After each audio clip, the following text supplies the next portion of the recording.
जीवन के उन दिनों का वर्णन करते हैं जहां आपने असहनीय कष्ट सहे, कई-कई दिनों तक अन्न नहीं मिला, केवल गंगा जल पीकर भी जीवन व्यतीत किया। तो सुनकर मन भर आता है हमारा जी। हमें तो अपने छोटे से छोटे दुख में भी मन डगमगाने लगता है। फिर आप इतनी कम आयु में भगवान के प्रति अपनी आस्था, धैर्य और दृढ़ता को कैसे अड़िग रख पाए? ये हमारा इस जन्म का नहीं था, ये हमारे पूर्व जन्म का था। पूर्व जन्म में साधना अधूरी रह गई थी, तो ब्रह्म ऋषियों के कुल में जन्म हुआ। पिताश्री पूर्ण ब्रह्म ऋषि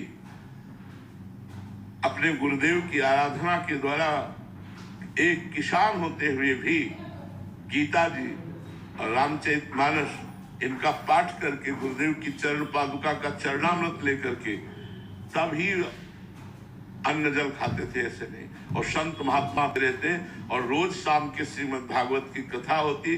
तो ये ऐसा भगवान ने योग भ्रष्ट पुरुष के लिए लिखा है, वैसा ही करुणा करके हमें योग मिला कि बचपन से हमें भागवतिक माता पिता, भागवतिक वातावरण और पूर्व जन्म का एक धरोहर।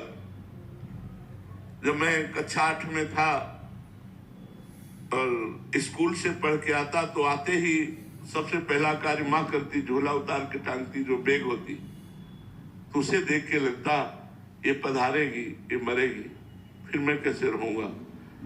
पता नहीं क्यों ऐसा प्रश्न आता, जो ये भी मृत शरीर वाला है, मरेगा, इससे क्या प्यार करना, ये भी जाएगा।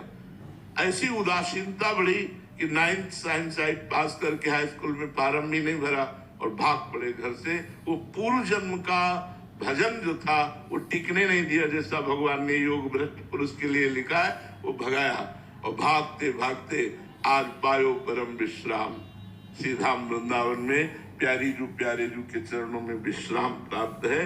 वो बड़े कृपालु भगवान है।